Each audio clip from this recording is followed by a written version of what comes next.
Ladies and gentlemen, I'm sitting in front of a bit of Australian royalty, I think. It's a man who's a serial entrepreneur. He's a household name.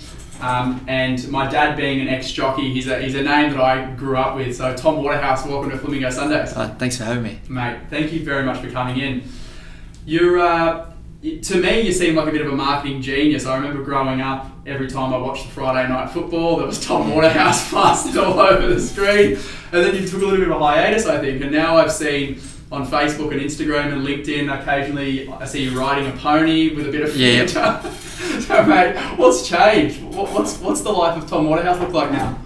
Look, so yeah, we had tomwaterhouse.com and that sort of grew really quickly. It went from 100 customers and in 18 months went to 250,000 customers. Wow. And so really quick growth. And then we sold that business to William Hill, which is a UK big betting company, has lots of retail shops similar to the Tab here, and they bought our business and Centrebet and Sporting Bet and then ran that company or that business for them here for 4 or 5 years, and then was able to buy back tomwaterhouse.com. So now back in business again and back with my brand, and yeah, it's been a great journey, but yeah, good to have the business back and also be working for yourself, which obviously there's a lot of positives working for another company, but it's good to be back in that entrepreneurial mindset again. And have the freedom and choice to do whatever you want, essentially. Yeah, exactly. So take us back, Tom, to the young Tom in the stables.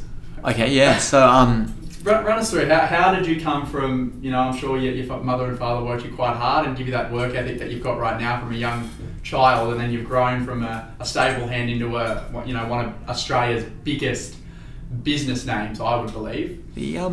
Look, give a short explanation of how that all. So my parents just live and breathe racing. So like the whole way through as a kid, they talked racing, and my sister and I we hated it. Like it was just so boring and didn't want to talk anything about horses. And my mum is a great disciplinarian. She's very tough. It doesn't matter if she's tough with the people she works with in the stables at team or on the horses or even on the owners. She's just a tough, she sets very high standards, and she had very high standards for us as kids, and both our parents did, and she basically said, look, you've got to work every Sunday at the stables, you've got to come at least a week every holidays and work there, so getting up at 2:30 or 3 o'clock in the morning. And so I spent childhood just at the stables and didn't like it at all. And how old were you?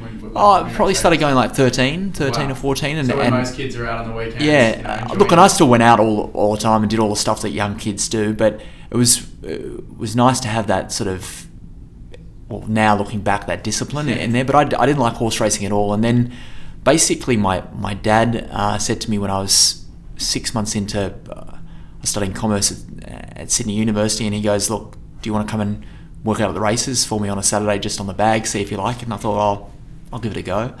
And I just fell in love with it. It was just awesome. There was just so much money flying around and these people having these huge bets, and I was like, how come I never knew about this? And is that something you didn't see growing up in I didn't. I went to the races with mates and we went out there but it was more a social thing, like I didn't really, and didn't have the background, never really questioned mum and dad about, why is racing work like this? I just didn't want to know about it. I wanted to know about all the stuff probably teenage boys want to know about, and women and cars. And like just sport and all that sort of stuff. Yeah.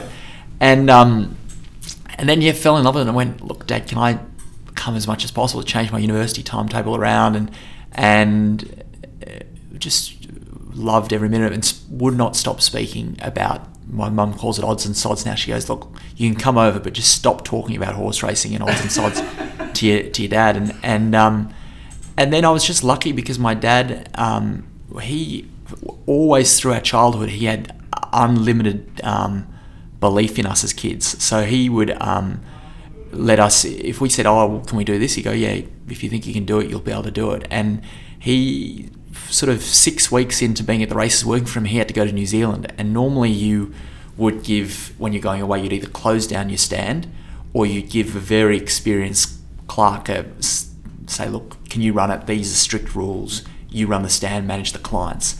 And he said to me, he goes, look, Tom, I've got to go to New Zealand with your mum. Do you want to run the stand for me? And how old were you at this? I was like 6 weeks into working for him at the races. So I would have been 18, 19. Right. Wow. And didn't know anything about anything. He goes, look, these are a few rules you should pay attention to. And I'll be gone 2 weeks or whatever. Do you want to run it? And I was like, yeah, of course I want to run. Like, just being young and dumb and just thinking you can do it.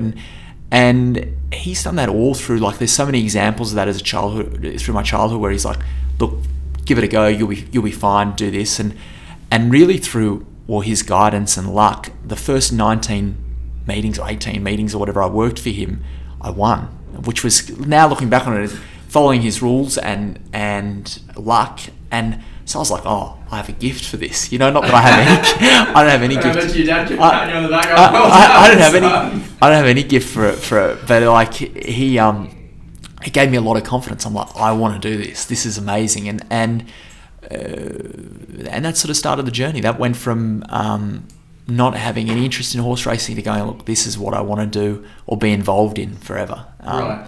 So you obviously said when you started, working on the bag, the money was something that grabbed you. Was it the money and the metrics going around in your head going, if this, he's putting X amount of dollars on this, if this comes off, we're going to make this, or if he wins, we're going to lose this? Was that what sort of grabbed you, or was the actual racing itself? No, it wasn't the racing itself. It was the theatre of this betting ring. It was like I did work experience at the old futures market, like stock market, and people were yelling out like trades and stuff. It was like that at the betting ring. You had these professional punters who are like, you go, oh my gosh, how are they putting so much money? And you have these bookies that would be taking them on. And I remember the punters used to say, well, I have whatever you want on number 3 or whatever. And the bookies would be like, well, you can have this. And it was just this jewel of punter versus bookie, and it was just amazing theatre and characters. You like the characters you saw at the racetrack were just incredible. Like, I remember, like, my sister was sponsored by David Jones, and there was like some guy at the races, and he'd be like,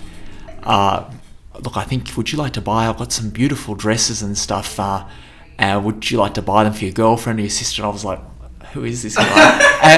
and he's like, and like, I got them at a discount, and he'd be like, and I'd be like, oh, he goes, can you ask your sister for me? I go, look, my sister's got to deal with David Jones, like, she can't wear anyone's dresses, just to get him away. And he's like, they are from David Jones. Like, he just like, there was like you had like the Kerry Packer, John Singleton, like high flying business people, but you also had the people that were just trying to make their way in the world, knock around, and just that mix of different people, and this melting pot of all these people that were really just out there trying to do their best to win money and bet up, and it was just great. It was so different to, I just hadn't experienced that, and I was just, this is incredible. Right. As being an 18-year-old or a 20-year-old, do you remember one time where you were on the bag and someone went to place a bet, and that was sort of like a wow, and like, wow, these people are really playing with serious money? Was it something that happened at the start, or was it something that took a little bit of time? It all happened so quickly because my dad just, like, he always throws us in the deep end. So within 6 weeks I was running his stand, and then I quickly got a license working in the provincial race meetings, and got a license to the dogs. And then I was working, my grandfather and I went into business together, and he came back out of retirement to teach me the art of bookmaking and betting. And so we were betting up really quickly, and I think, it wasn't one particular moment. It's just like a whirlwind of trying to absorb as much as possible, and learning from my dad and my grandfather, because my dad and my grandfather were so different. Even though it's father and son, the way that they approach betting is completely different. Like, my dad is a form genius and an analyst of like, what is the true probability of each horse winning, and my grandfather was a gambler, like a big picture gambler, and that just wanted to take everybody and anybody on. And my dad would basically do the form for 6 hours plus on any meeting and analyse every single horse in detail. And he'd say, well, look, I'm going to the races and I don't care who I bet, but I'm going to take this horse to lose X amount. I'm going to back this horse. And so learning from both of them at the same time, because I'd work at the provincials with my dad, and I'd work with my grandfather in the city meetings, and then I'd go to the dogs by myself.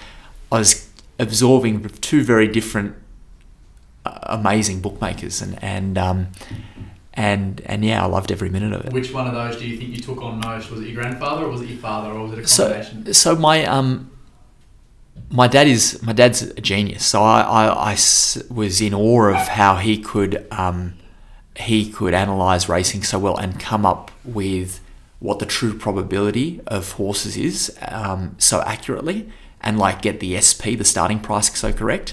So I was in awe of him. And then when I started working with my grandfather, I'm like, this guy's lost his mind, because I've only learnt one way of bookmaking or one way of analysing things.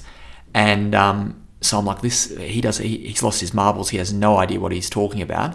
And so I didn't pay that much attention to him to begin with, and ran the business as I saw fit. And he would go, well, you're an idiot. You're wet behind the ears. And we had, for the first few years working together, these huge arguments of him saying, you're an imbecile, you've got no idea, you're wet behind the ears. And me thinking in my head, well, obviously I would never talk back to my grandfather. I just took it every afternoon in the car, and thinking, gosh, this guy has no idea. Lucky I can control the computer, because we'd lose everything.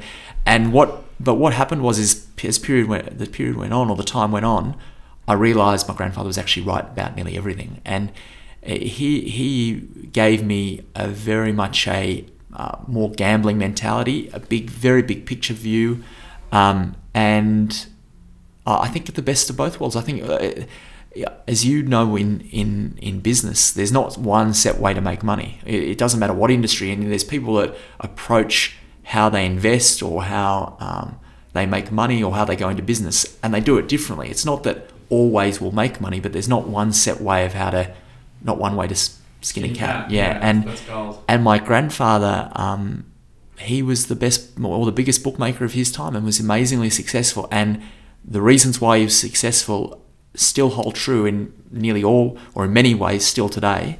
And my dad is still a professional punter, betting all around the world, and still ultra successful, and what the lessons he taught are still true. So, and they're polar opposite. They're very, very different. And I was just lucky to basically be able to work with them. And I still say to the guys in the office, nearly everything I do today, I haven't come up with any of it. I just absorbed what they did and have copied them. It's and tried to do as best I can of what they've taught me. And the smartest people in the world say that as well about business. You don't have to reinvent the wheel. Yeah, it's essentially copying what successful people, or someone who's been there and done it, putting your own little twist on it and making it your own touch. Yeah, and coming to market with it. Like I was so blessed as a kid, obviously, to have the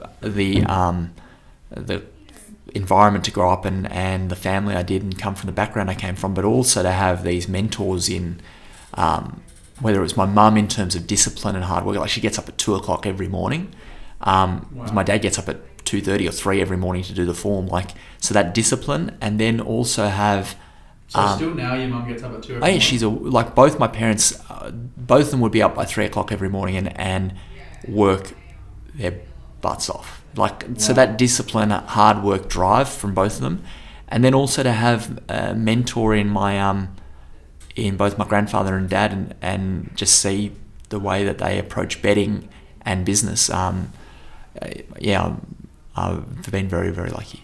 Right. So how did all of that learning and all of that experience then transcend into you going, I've learned enough now, I want to go and do this by myself. I want to take the leap of faith, leave them behind, and if the tax environment and the technology shift didn't occur, didn't change the way it did, my dream would be still working every day, going to the race with my dad and my grandfather. It was the best, right.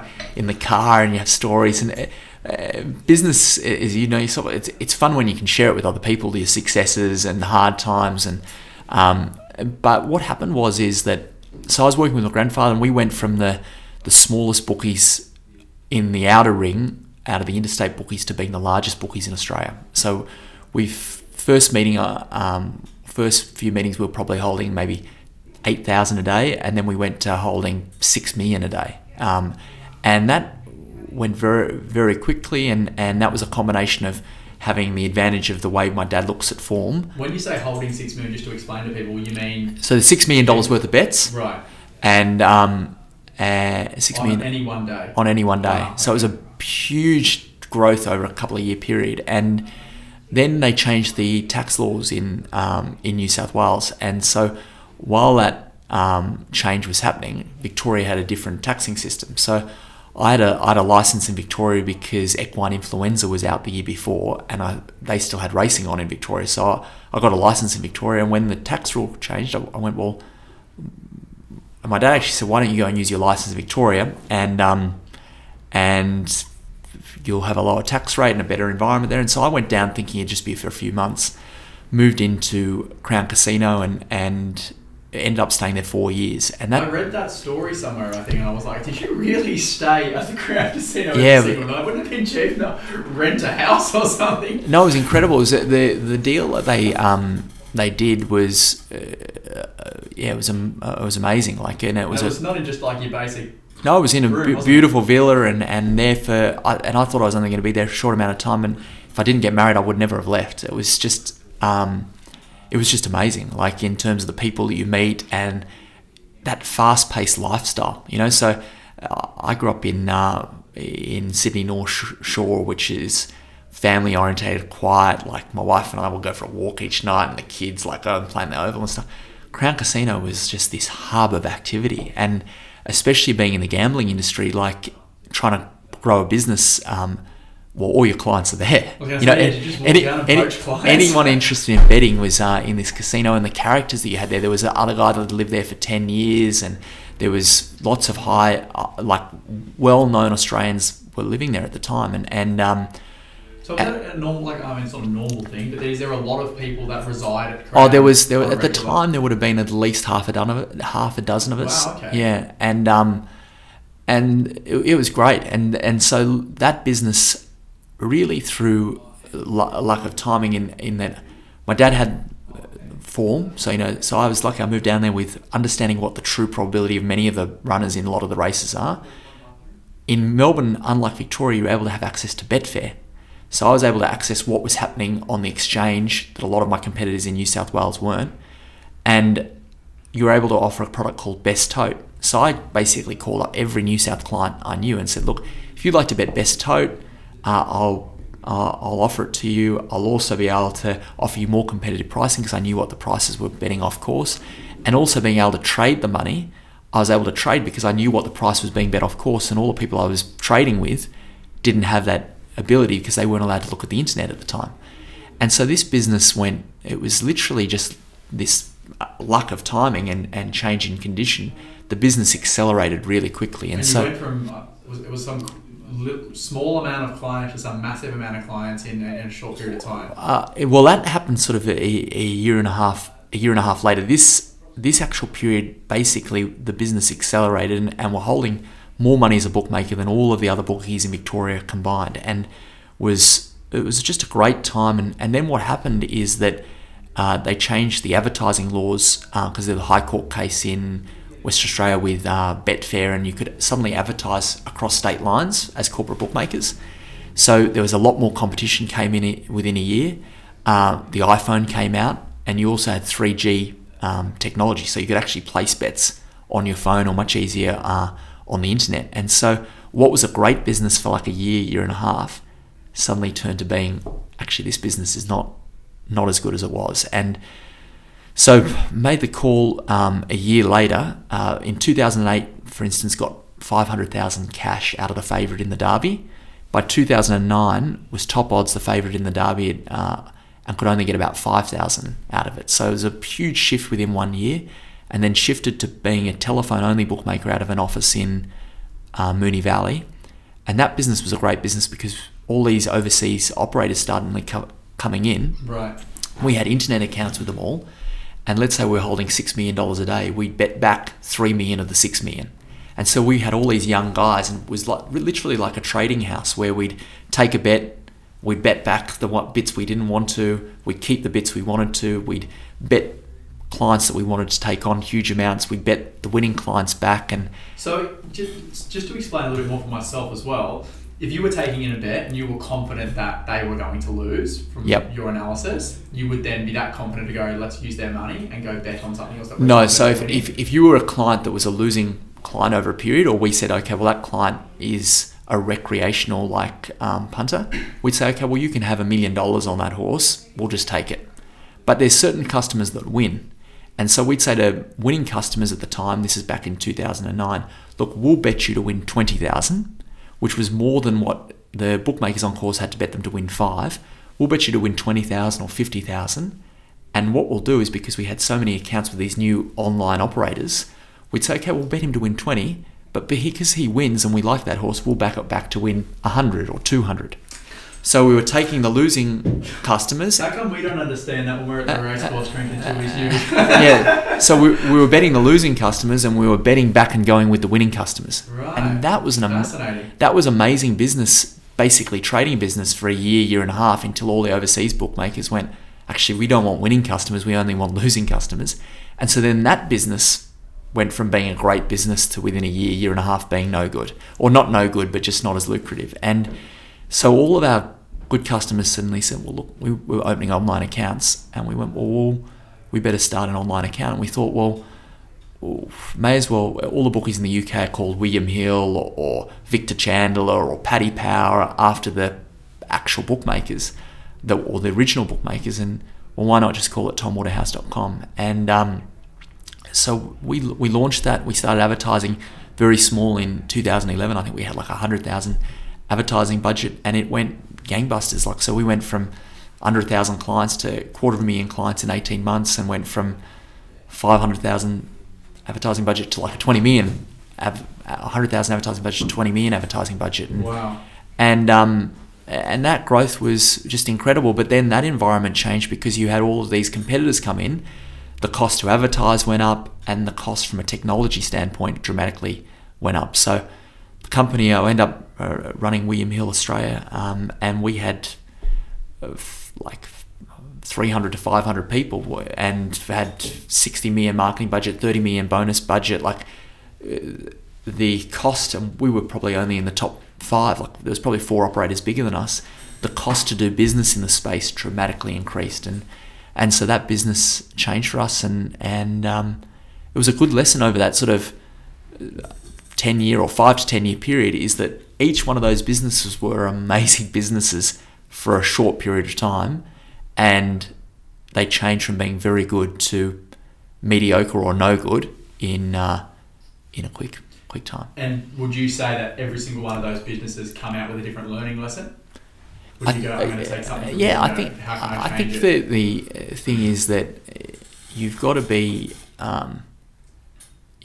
on top of exactly what are the dynamics of your business. Are you in growth phase, and what's it going to look like in a couple of years' time, and being able to pivot quickly and adapt. And one of the things that with the on-course business to the telephone business to then online, we had a very low cost base, and for us to be able to pivot and just say, okay, we're going to do this, made it much easier for us. With tomwaterhouse.com, because of the scale that you need to be in the corporate bookmaking space, or the scale that you needed to, the ability to pivot quickly was not as easy as when you're an on-course or a telephone bookmaker. And I think one of the lessons that I really took out of it is constantly have that focus of how to adapt and how to change with the market forces, because a lot of them are unknown, but having a cost base that allows you to pivot quickly is a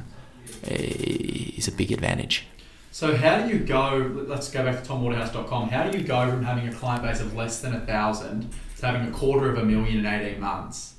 That growth, I don't even know what it is in a percentage basis, but it's ridiculous. There probably wouldn't be too many companies in the world that would have that sort of growth. Yeah. How can you essentially learn how to run a business that big, that quickly, and then manage it and go, well, I need to keep growing. The whole thing's growth. That's huge. So we were, my mum was on TV with TVN, and I was standing there watching, and they said, would you like to come on with us? And I went on that episode, and we got 20 sign-ups from me being on this show with her, and we went, oh, actually, this TV thing might work. So we sort of fell into that by accident.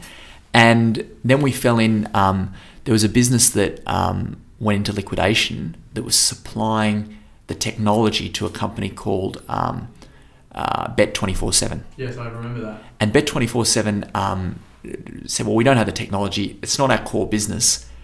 We just want to get out of it. And so we went in to negotiate with them at 3 o'clock in the afternoon, and we ended up buying their business and all their media rights by 3 o'clock in the morning. So we were in a room for 12 hours, bought that, and they actually had been very smart. The guy that owned that business is a very savvy business person and has built lots of really great businesses over the time.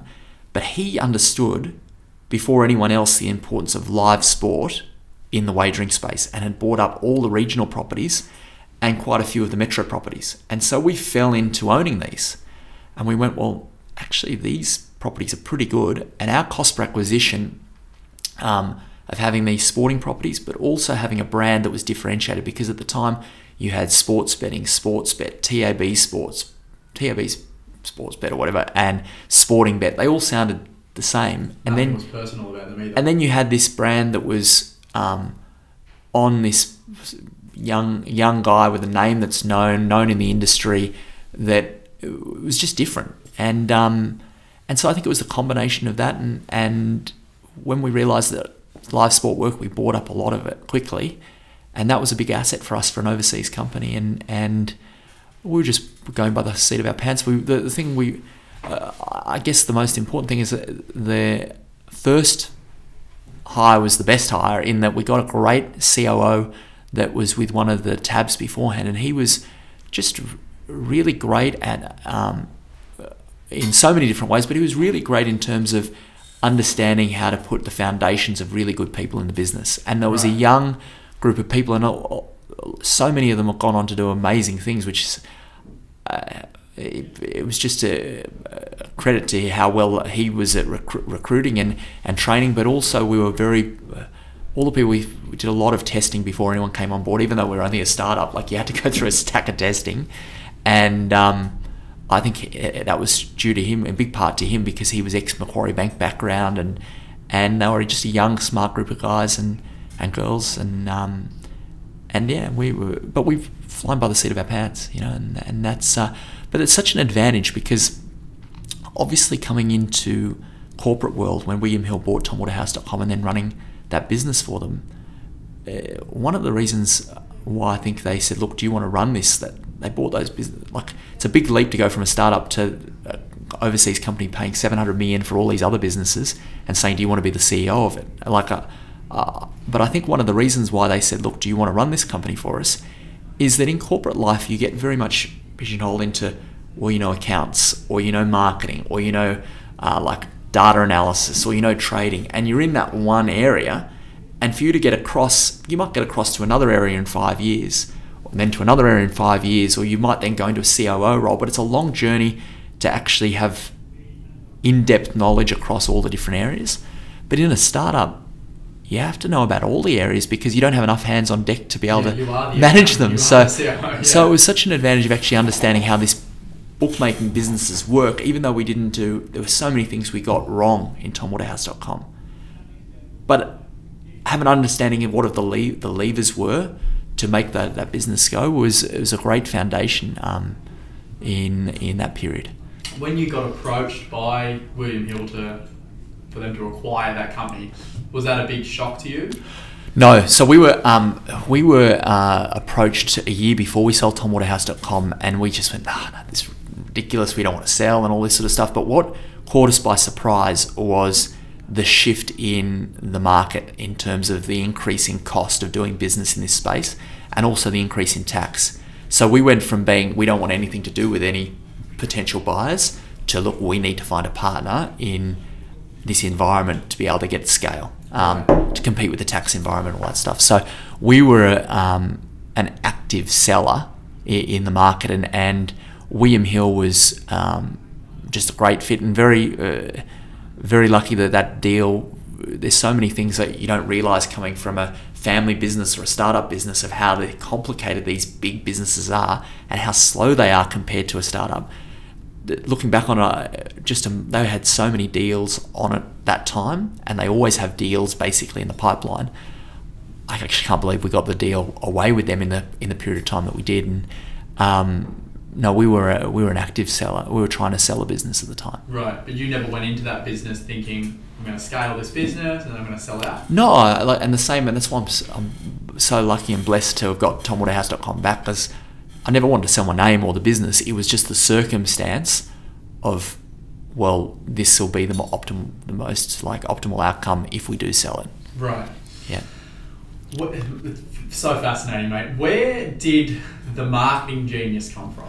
Like, even things you're doing now, it's just so different to everyone else in that space. Even though you're in a new space, but in the betting space as a whole, look, it's just so different. My aunt, we're a very close family. My dad's sister, my aunt Louise, she was got like the university medal at New South Wales Uni for marketing, and she was such a switched on lady, and she her background is marketing, and very much the vision of how TomWaterhouse.com looks and feels, and she was just across every single detail, and she has such an eye for detail, and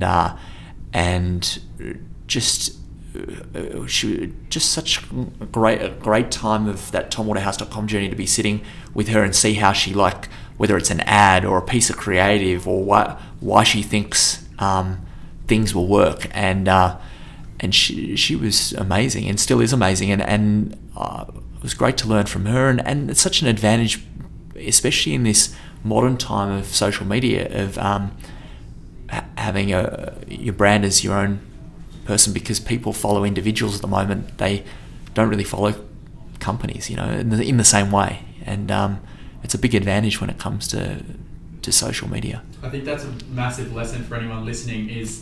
I think a lot of people at the moment are talking about what the brand's language is, how the brand talks. But I think if you're speaking as an individual, like you just said, people resonate a lot more with you. They're either going to like you or not like you because of you, not a business name. So do you think that was a massive plus with you? Obviously, starting TomWaterhouse.com, you're probably unbeknownst. I think as a startup business or a startup brand, being polarizing and is such an advantage, because, as you say, people either love or hate you, but they've got an opinion. And that's the big problem for a lot of startup brands, is people are just like, I just don't care. Do you know what I mean? Where if the NRL was such an amazing time, in that went from being, before that, we never really got any bad press. It was all positive press. TomWaterhouse.com growing and buying these advertisers. And then the NRL came about, and it was this polarization.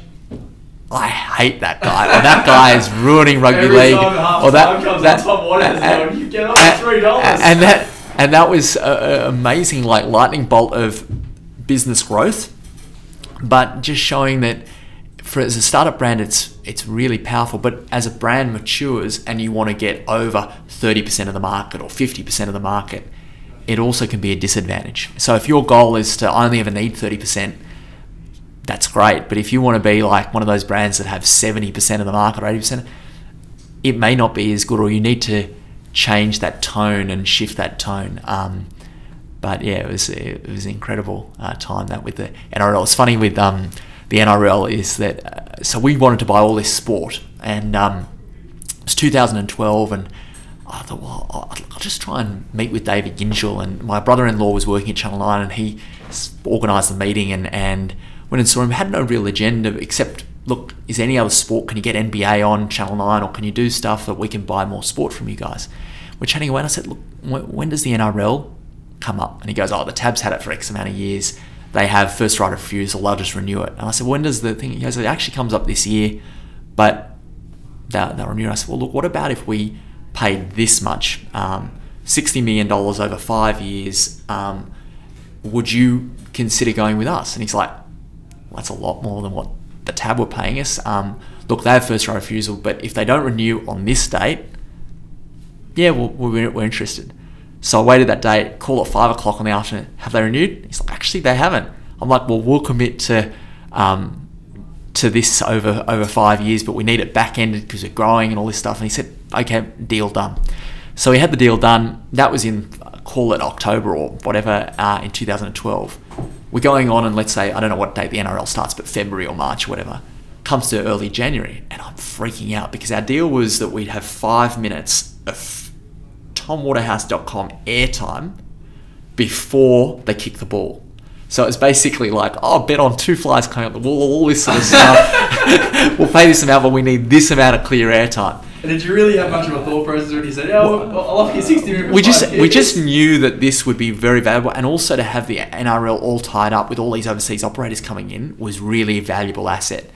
But I'd never really been on, like, I don't know anything about NRL. I used to like Alfie Langer as a kid, and I watched like the last time he played in the State of Origin, but I never watched any NRL at all besides that. And I was like, just so nervous because I'm like, I have to go on TV and talk about something I don't know, and it's for 5 minutes. And so they get to January and they go, look, Tom, you should come in for a bit of a test run because we'll just see how things are working. So they had a guy managing it called Steve Crawley, who had been in the TV broadcasting game for years. Had worked under all the great TV proprietors, and basically was head honcho in this space, and got me in and got me in front of the camera and went through for like 20-30 minutes. And he said to me, he's like, Tom, look, in all my time in television, I've never seen anyone with less talent than you.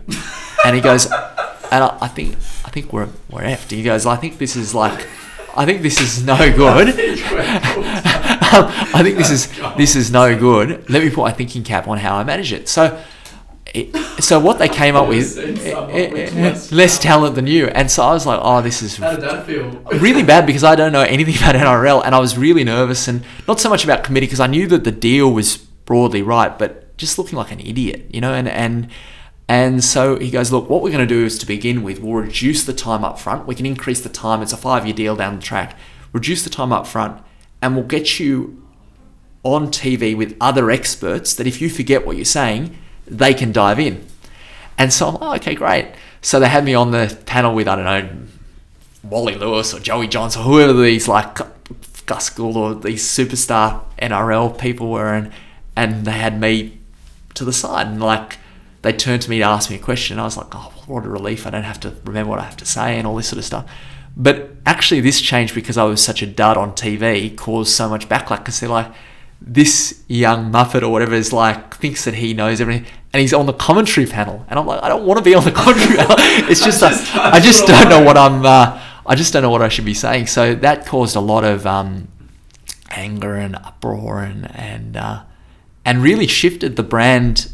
Maybe it would have shifted naturally itself to being really polarizing, but before that time it wasn't a polarizing brand. Like, we were the year before on Wimbledon coverage, and no backlash, no negative articles, but from that moment on, it had just unlimited negative articles and a lot of anger.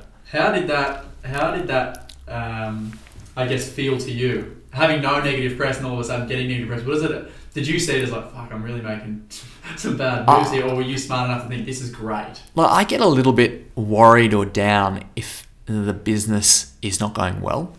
Do you know what I mean? So that's, to me, maybe this is just less from my parents. I don't give a rat's what other people say. I love that. Yeah. Do you know what I mean? If the business is going well and I'm in my head thinking that I'm success and doing well, I'm like, yeah, this is fantastic.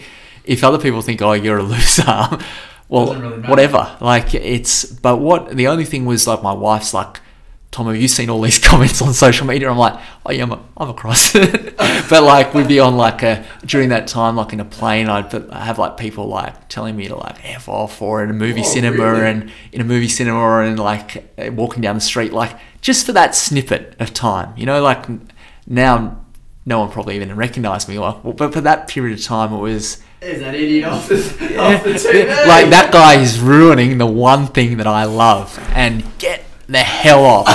And so it was but the business was growing really well, and that was a major asset for any company that bought it and wanted scale in Australia. And at the time, 60 million sounded like a ridiculous figure, but all the deals that we did, benefit of hindsight now down the track, they were all cheap because the media, for what if it's actually the content that we agreed, you know, are all cheap because the market, the only thing that people really watch in mass is live sport, and yeah, they were great things, assets we bought. Right, and that's so true. I'm not sure, do you follow Gary Vaynerchuk at all? Yeah. Yeah, well, that's the one thing that he hates television, but he said the one thing Americans watch is live sport, and that's why he raves so much about the Super Bowl ads. I think it's $6 million or something for that 1 minute clip, but he said there's not one TV event that has more American eyes on it. That's right. Yeah, I know our first big spend, and it was only because no one else was buying it, but it might have been like the 2011 or 2012, whenever the date was in like 11 or 12 of Rugby World Cup, and we bought the sponsor with Channel 9 at the time. And I know when we had our ads and Australia was playing, whether it was England or New Zealand or South Africa, whatever the main game was, whether it was a semi-final, quarter, we had ads on it, and it was the first time everyone went, you've got a betting, like it just was that you need to be on these big events that everyone tunes in for at the time, and it's everyone tunes in, whether it's State of Origin or one of those big international games. And trying to build a brand, Yeah. So, just quickly before we wrap up, if you were to go back now, let's say Tom Waterhouse is 22 years old, and you were going to start your business again, what would you do differently in today's economy to what you would have done, say 10 or 15 years ago when you did start? Whether that be around marketing, whether that be around the way you hire, whether that be around, scale. If there was something you would change and go, like right now, if I was to start again, this is how I would do it. Yeah, I think, so in terms of, I think it's very hard, like those sort of questions are really hard because you go down one little path and then it opens up into, like for instance, if we didn't scale up as quickly and we were much leaner in tomwaterhouse.com, we probably could have had the ability to be more nimble and change when the market changed so quickly. Or if NRL didn't happen, would the brand be as polarizing? And is that a good thing for over a 50-year period if it's not as polarizing? Maybe it is. And would we have sold the business if we were more nimble to William Hill? But I remember when they said, look, do you want to be CEO of William Hill in Australia? My family are like, what the hell? Why would you take a job? No way in the world you should do that. But now I look back on it and I'm like, well, that was such an experience because in a family business or in a startup business, you never get that experience of running a business of that. Like we had offices in Tel Aviv, in Manila, in like New Zealand, in Queensland, in New Sydney. What was the turnover of that? Like $2.5 billion a year. So it was a big corporate, like 500 plus people, So to run a business of that scale and be part of a multinational company and a public listed company in the UK and go and have to present to the board and do all just understanding how those big companies work, that experience is, in a way, one part of me goes, I wish I never sold tomwaterhouse.com. And I definitely would have that feeling if I didn't have it back. But now having it back, I'm like, well, how lucky was I to have those years doing that? I may never have another job again, It's so it's just a really difficult question because there's definitely... Well, I got something from it. It was essentially... it feels like you've done nothing wrong because at the end of the day, the experiences have always come out. Yeah, there's definitely mistakes, but my grandfather always said, look, you've got to make every situation or everything, it'll work out for the best if you let it. And that's sort of how I think about it because there's definitely I make more mistakes than anybody, and come up with dumb things to try, dumb things, but the experience is... invaluable. Yeah. Mate, it's fascinating. Before we finish up, I always get the guest to ask me a question. If there was one question that you think the listeners would find value in or something that you want to know. Yeah. What's out of all the people, obviously you're interviewing lots of different people in different industries, but is there a common theme that you're seeing amongst the people you're interviewing and what is it? Yeah, so I think that there's probably two. Resilience is one of them because everyone looks at everyone's page 350 of a 350-page book and goes, oh, this person's fantastic. They're at the end, they've made all this money, they've got all this success, but they never go back in pages and look at all of the hard things that come by and all the bad press and all the times they almost went broke. Yeah. So that's the biggest thing. Everyone looks like they're so good and they're the best, but when you really talk to these people, they're normal human beings and they make the exact same mistakes we make. Yep. And the other thing is just having a go, just starting. Yeah, because if you don't start, like you took the leap. You could have stayed in the family business and had safe, had the brand behind you, not have failed if you did fail. So people just starting, and look, a lot of people do fail and they start again, but if you don't take the initial leap, you're never going to know if you're a success or if you're not a success. It's really interesting you say, because I remember in 2010, and we were preparing for TomWaterhouse.com to launch, but it just wasn't quite right. Like, we didn't have like the sport product right, and I called my dad, and I was in Melbourne at the time. I called him, and I said, "Look, Dad, I just don't think like it's ready for us to launch TomWaterhouse.com. I just think it just doesn't look right. It's not ready." He's like, "Tom, look," and my dad's just always, "Oh yeah, whatever you think," you know, like he's really easygoing, really supportive. He goes, "Tom, listen to that. The only thing I can say is that you'll never be ready. You just have to go and take the leap." And that was what you just said there. It resonates very much with how we've sort of lived through business, and the advice from my dad is that there's always an excuse not to start. That's you know, right. and it's That's something I'm seeing. Obviously, we work in the property space at the moment. Everyone's waiting. Yeah. You know, they're predicting these drops. They're reading the newspaper. Now they talk about the stamp duty getting abolished. Like, everyone wants to wait for the perfect time. Yeah. You know? But the thing is, let's just say there is a 30% drop, or stamp duty is abolished. Yeah. When that happens, there's another thing. Yeah. And then we're waiting for that.